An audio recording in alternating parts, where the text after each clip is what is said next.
mostly kept her distance from the presidential race. This interview with Barbara Walters, one of her rare appearances since the campaign began. I'm so happy to be Tiffany Trump. I'm so happy to be, in the family I'm in with my siblings and my father and my mother. Her Instagram account shows her living a pretty typical life, for a 22-year-old heiress, that is. She's even released this single called Like a Bird.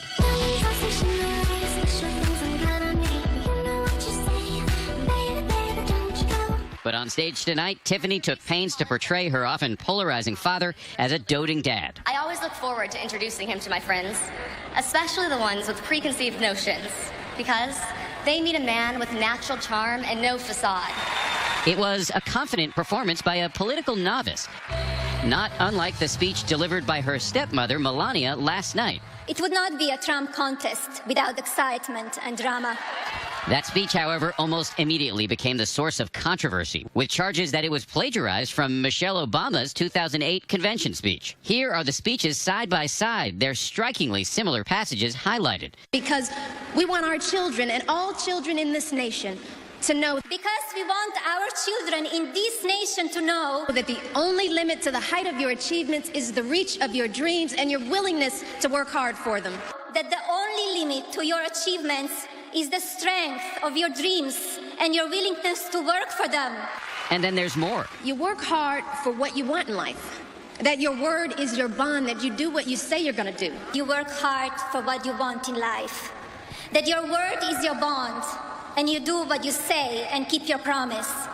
That you treat people with dignity and respect. That you treat people with respect. The Trumps woke up to this front-page headline, "Thanks, Mrs. Obama." And all day today, the internet was having a field day. The hashtag Melania Trump trending. Team Trump shifting into damage control, denying that the words were lifted. Before the speech, Melania told NBC she wrote it. I wrote it, and with a little help as possible. But today, the campaign said Melania's team of writers took notes on her life's inspirations and in some instances included fragments that reflected her own thinking. They also placed the blame on Hillary Clinton. When Hillary Clinton is threatened by a female, the first thing she does is try to destroy the person. To you, was that a case of plagiarism? I mean, it was pretty much taking verbatim what Mrs. Obama said, so it's as close as plagiarism as you can get. I mean, I would call it plagiarism, sure. It wasn't word for word, but it's close enough. We sat down with Matt Latimer, a speechwriter in the Bush White House. What do you think went wrong there? Well, I think it's an example of a process that just has failed. These are people who are not seasoned political operatives. They don't have a strong bench of speechwriters. They don't know how the process works. It's sort of an amateur operation. World News Tonight anchor David Muir spoke about the controversy with Donald Trump Jr. You weren't bothered by the striking similarity? I saw pretty common words in there. Honestly, there was no novel thought in that. But she did say in an interview that she wrote the speech. No, what she said was she wrote as much as she possibly could. And again, for a speech of this magnitude, to say that you're not going to have speechwriters, I'd have a hard time doing that, and I speak daily, right? It's very different. Hours later, Donald Trump Jr. took the stage and delivered what was a very well-received speech. We've actually started to believe that solving our great problems is an impossible task. And that's why we need to elect a man who has a track record of accomplishing the impossible. Don Jr., a father of 5 who works for his father in real estate, talking about both policy and personal matters. Growing up, my siblings and I, we were truly fortunate to have choices and options that others don't have. We want all Americans to have those same opportunities. A common complaint amongst anti-Trump protesters that he is a racist. Engaging black voters is now the job of this woman. Omarosa Manigault is the newly appointed Director of African-American Outreach for the Trump campaign. You may remember her from The Apprentice. I didn't come here to make friends. I said that from day one. When you hear Donald Trump referred to as a racist, which happens not infrequently, what's your response to that? You know him. I don't just know him through headlines. I know Donald Trump's heart. I know him as a person. And I have to acknowledge that he is racial. And let me let you know what that means. That means when he talks about illegal immigrants and they're coming from different countries, that triggers racial reactions from people because he's talking about racial incidents. But that does not make him a racist. I think we throw that term around way too loosely. We saw for ourselves how tough this reality star can be when she interrupted our interview. Excuse me, I'm in the middle of an interview. Seriously, you're really loud. Thank you. An interesting moment there, that special pizzazz you so often see from people in Trump world. Next here on Nightline, we're going to sit down with Ivanka Trump, often described as her father's secret weapon. What she says about her dad's most controversial political salvos. And here tonight, we're covering a battle from another galaxy, a sneak peek at the new Star Wars standalone movie.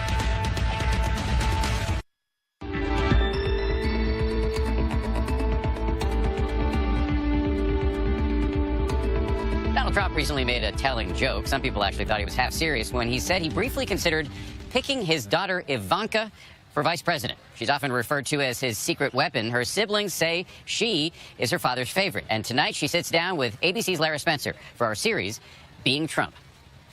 This is a big moment. Are you nervous? I'm terrified. I'm excited. She's been called her father's secret weapon, one of his most trusted advisors. Now, Donald Trump's daughter Ivanka is poised to take the spotlight, introducing him Thursday night at the Republican National Convention in Cleveland. Has Dad given you any input on what he'd like you to say, or is he leaving it up to you? He's totally left it up to me. I wish he'd give me input. Right. But I think he wants it to come from my heart. He says, don't worry, you'll do a great job. Don't worry. It was just over a year ago that you announced your father's presidential bid. It is my pleasure to introduce to you today a man who I have loved and respected. What has this year been like for you? It's almost impossible to describe, to meet so many people, to hear their enthusiasm for his candidacy. Ivanka has never been shy about her love and admiration for her father and family. The fact is that I'm absolutely, proud to be a Trump. And I'm, proud of my family name, and I'm proud of everything they've done and ever accomplished. This rare glimpse into her early life, captured in Born Rich, a 2003 documentary about the children of the country's wealthiest families. We are on the 68th floor. Not a bad view to wake up to. She grew up here inside Trump Tower. And even as a teen, she was well aware of her father's legacy. The second oldest of the 5 Trump kids, Ivanka is no stranger to the spotlight. From being a model to starting her own jewelry and clothing and accessory line. You're setting the tone that it is just about money. To her noteworthy guest appearances on The Apprentice, she's helping usher her father into a new era of American politics. We will make America great again. Your father relies on you a great deal, the brothers, your father. You are such a tight unit, but none of you have political experience. And here you are on the national stage, front and center, one of his key advisors.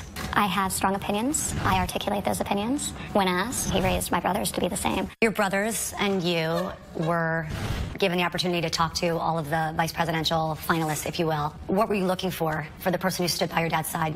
We wanted to ensure that personalities would be complementary, that track record was well suited to the task at hand. The next vice president of the United States, Governor Mike Pence. Did you and your brothers all agree? It was my father's decision, so... But you weighed in. We did weigh in.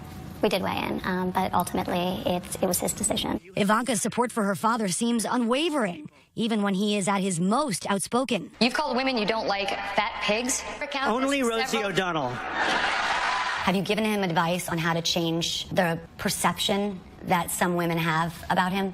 Well, I think the perception is a flawed one. People talk and talk about gender equality, but do they actually live it? My father has. He believes in equality amongst the genders, economically, politically, socially. My father has empowered women, including me, his whole life. He posted a tweet criticizing Hillary Clinton, and he used a Star of David. And you are Jewish, you've converted.